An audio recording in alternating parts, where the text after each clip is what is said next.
forgotten his purification from his former sin. In other words, we can forget the pit from whence we were done.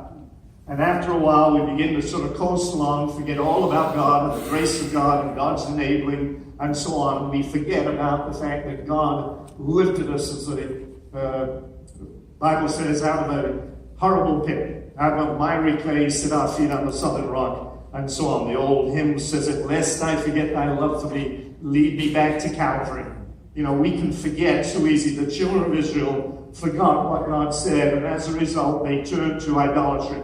And if you read through the book of 1st and 2nd Kings, 1st and 2nd Chronicles, some of the other books, Judges and so on, you will see where God's people repeatedly went into idolatry. I mean, the worst possible type of idolatry caused their sons and daughters to pass through the fires and so on, inquired of mediums and spirits, got involved in every sort of sexual abomination, all of those things. I mean, not just once or twice, but, you know, just up and down, up and down, up and down. In fact, finally, you know, Elijah comes on the scene. He says, how long halt you between two opinions? That word halt is a word we don't use anymore, an old-fashioned word, but it means basically how long you're going to vacillate, be up and down. You know, Jesus healed the halt and the blind in the King James. It means the lame and the blind. A lame person is one whose walk is impaired. He's up and down in his walk. The children of Israel were, you know, like spiritual yo-yos. And finally the prophet says, how long are you going to be up and down?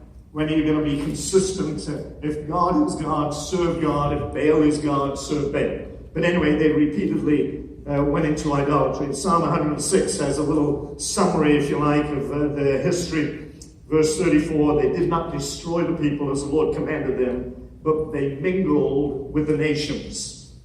They learned their practices and served their idols, which became a snare to them. They even sacrificed their sons to idols, and they shed innocent blood.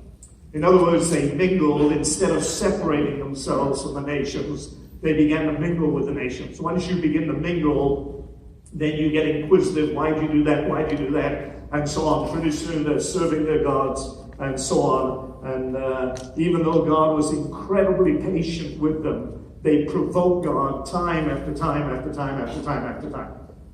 And God is extremely angry. I know we don't like to hear about the anger of God. We've sort of repackaged God now and made him like a, you know, nice fuzzy cuddly bear type of thing, but God still gets angry. Obviously, it's a righteous anger. He doesn't fly off the cuff. He's slow to anger, but nevertheless, God still is a God that can be provoked.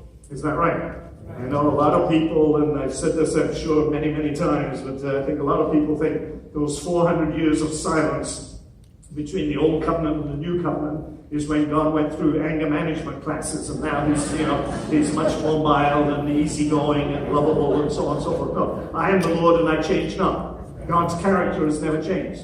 And we can provoke him, and the children of Israel provoked him, even though he was incredibly patient with them, and time after time after time wanted to rescue them, wanted to see them restored and so on, and yet they provoked him to anger.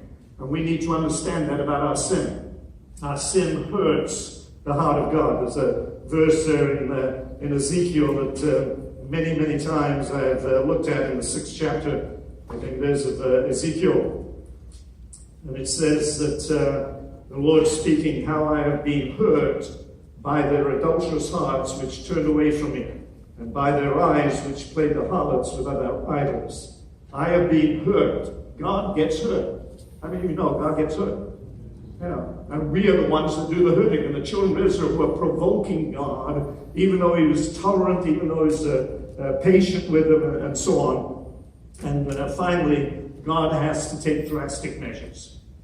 You know, sometimes God, you know, he gets to the end of his tether in a good, righteous sense, and he has to take drastic measures. An old preacher that I heard many, many years ago said, if God can't get your attention by tickling you with a feather, he'll hit you over the head with a 2x4.